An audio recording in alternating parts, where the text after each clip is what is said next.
that looks a little better. I have a few minutes that I can record on my way home. This is Northern Boulevard at the moment, and that sky was just freaking beautiful up against the city.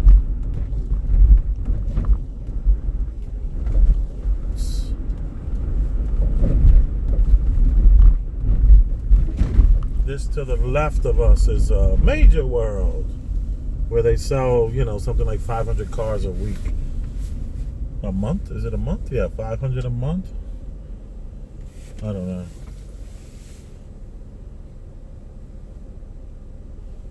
And the view was just so beautiful, so I figured it can't hurt to just keep chronicalizing this city and all of the, all that quarantine brings to us,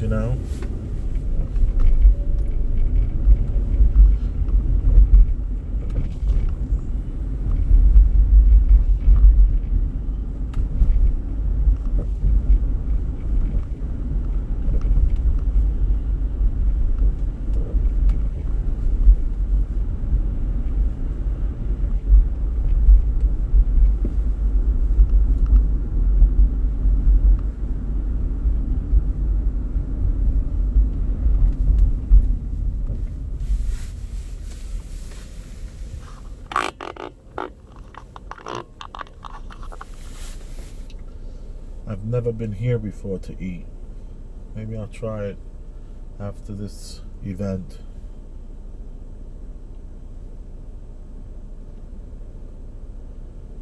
Oh, this is a great time for me to drive up Fifth Avenue or Madison Avenue to see any more stores. The differences in the boarding up of the stores, where there were half the stores were boarded up and half weren't.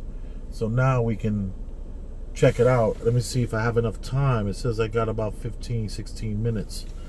I can record. Hopefully that'll give us enough time to see the differences that just a few days makes, because I don't want to drive around at night. I don't want to be the only car out there, so I haven't been doing too much driving at night. And I'm off the quarantine. Part of the driving was I didn't want to be home with the children, so I will wait for them to go to sleep and then I'll come home, and then I'll sleep on the couch, and wifey had the bedroom.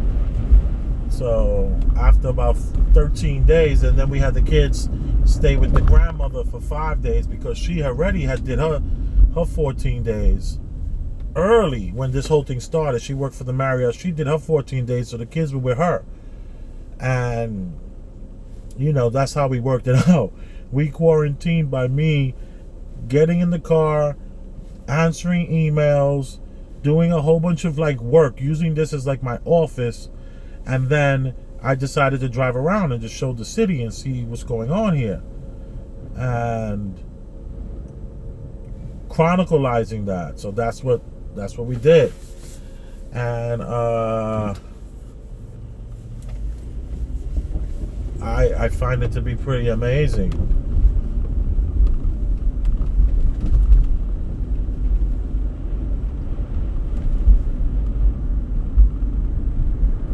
So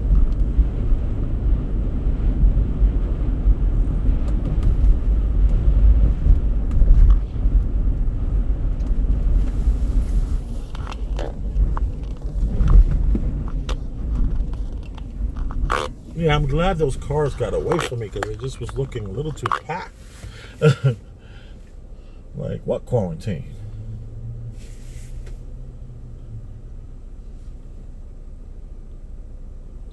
So do you see how this police is just driving with its lights on, passing by? Who wants to go? I have those titles. 1 + 1 doesn't always equal 2, and what I've noticed in New York City is that you have this tons of police that are just riding around with their lights on, and this is pre-quarantine, and they're just, let me just see if I could close up on this train a little bit. There it goes.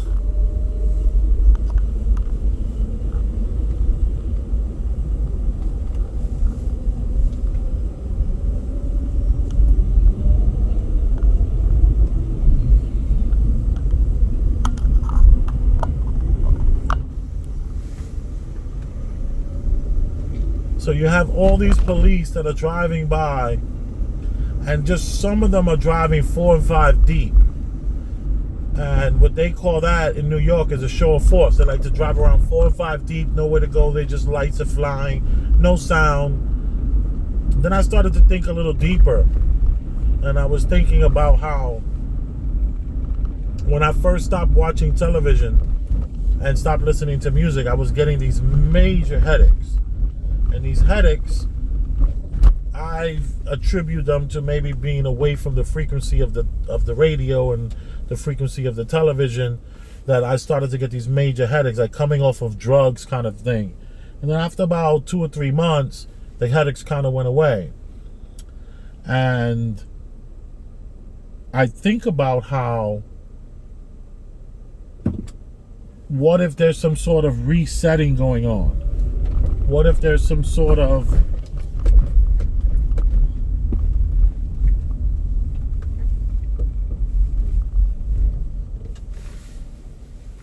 there are times where I do take this light, I'm not gonna lie, but I'm not gonna do that right now. This light is so not necessary.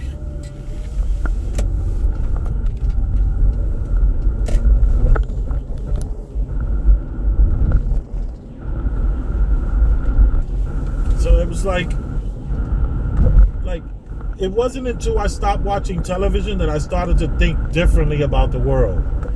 I started to say to myself, I just thought differently. It just like the way this police officer to the right, it's got his lights on, just sitting there flashing. I get it, it's quarantine. They're going to be outside of bridges, but they do that all the time anyway. After 9/11, they're always doing that. And I started to wonder, what if those lights are something like in the movie with Will Smith?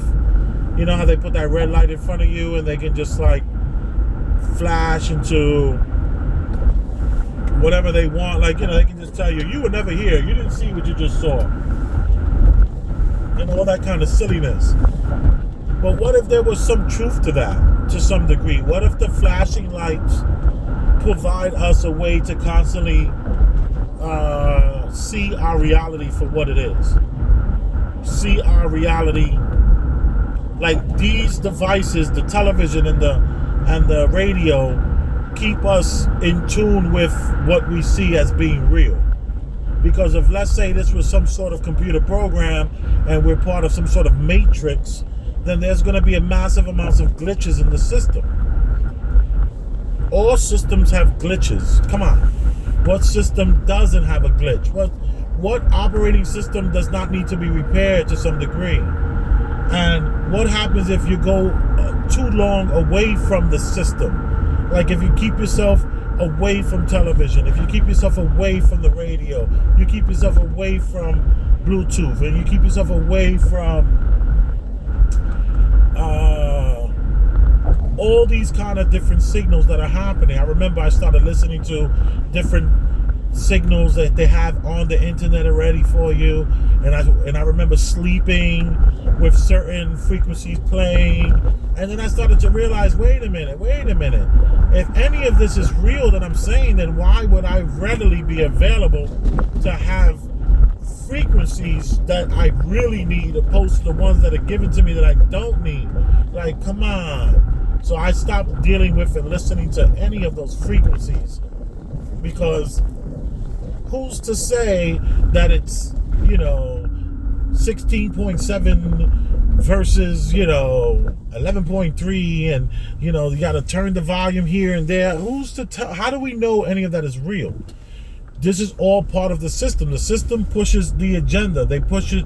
They push these things. Like here's another thing. All right, we got. It's gonna sound like it's off topic, but Mario Cuomo was wearing this white shirt, and this white shirt revealed that Mario Cuomo, the governor of New York City, who was a child of a governor who was raised to be a politician. Really, sir? Like, really?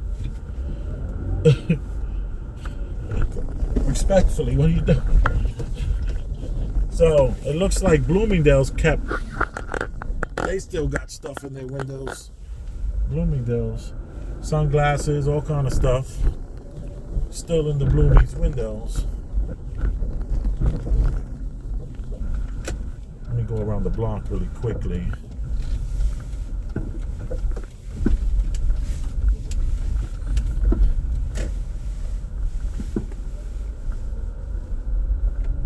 Bloomingdale's, they still have stuff in their windows, and they have not boarded up the front of their building. No boarding up of Bloomingdale's. And I could see straight back into Louis Vuitton. And Louis still has I don't know if those are bags I see, but I see belts. I see look like shoes. So, but if anybody's breaking any windows and they're walking on the street with this here, I'll make sure I stop them and help them tie it to the roof of my vehicle. No, I'm teasing. I kid. This is a good burger joint over here. So Bloomies, they still got stuff in the windows here in New York City. Even handbags and all that. You see, this city is a very safe city.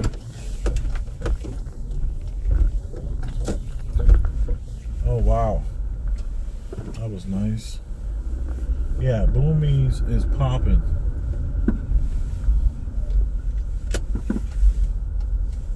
Yeah, they're not. See, as soon as Bloomies boards up their stores, then I guess I'm gonna be out of here as well. Saw a homeless guy to the right.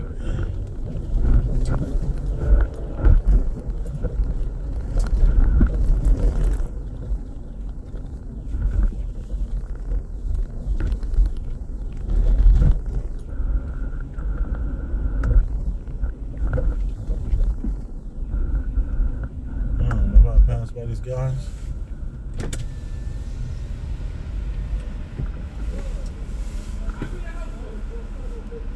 How you doing? The other day I drove by, it was about 30 carts. As things slow down? Another truck is coming, okay. So people still ordering, nobody's leaving town, all that kind of stuff? Or are they? No, they are still ordering. They're still ordering? Okay. Alright, I'm glad y'all working, I guess, you know? I'm happy. Be safe, alright? Alright, man. Be well. No, I don't smoke cigarettes. I'm sorry, man.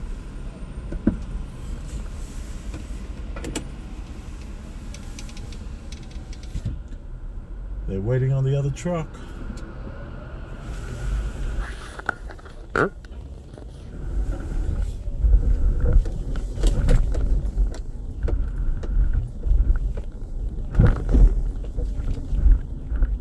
Fresh Direct is popping.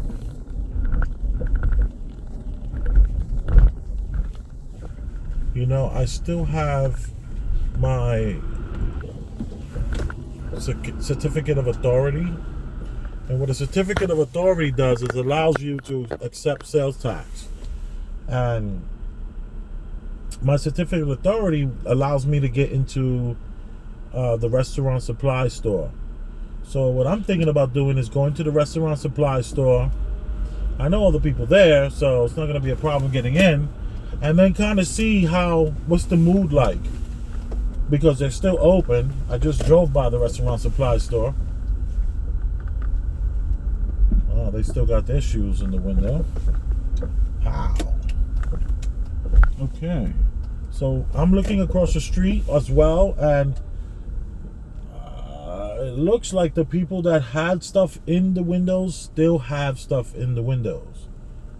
So we'll see what the boarding up is looking like, truly. And then I need to come out here with my cameras and microphone and all that kind of stuff, and maybe start interviewing people and seeing what the people are really talking about.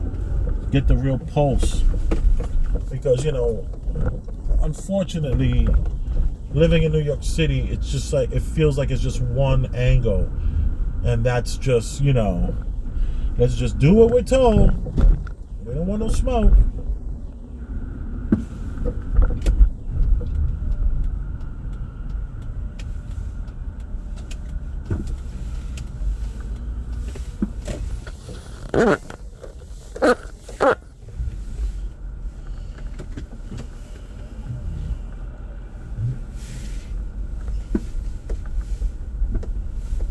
You guys know I have a huge backup camera, right? It's like 10 inches. So don't worry, I'm good. I just thought that you would like to see something like this. Let me get this real quick. There's a guy just showed up, so maybe this might be more interesting.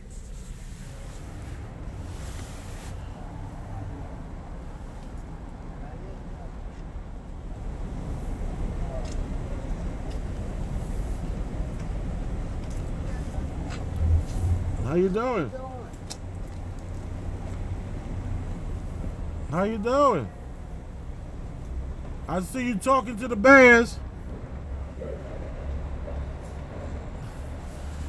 Okay. I see that. All right. Okay. You dropped something. Would you like to pay for it? You can pay for it if you want to. No, man, I'm good. I appreciate you. Cashmere. You want to buy cashmere? Oh, I'm a sucker for cashmere. All right, let me see it. Come here. Nah, I'm good, buddy. I'm teasing. Be safe. Call George Clinton then. Call George Clinton then. Yeah. I'll do that. What size is that cashmere? Stop playing with me. Oh my goodness. As you can see, a lot of empty stores, but not boarded up. A few were boarded up further downtown, the really good stuff. Not these. We're getting uptown, so closer to 96th Street. But honestly, there's like no crime in this area. No one does crime. I mean, everyone is doing the same amount of crime that they're doing in the crime areas. It's just no one is policing anyone and stalking anyone and victimizing and setting up anyone. So none of that is happening over here. It's just the other parts of town where those things happen. And it's called being targeted. There's a targeted group of people that are filling up the jails whenever there's a need to, fill up the jails. That's what they do. It's like a farm.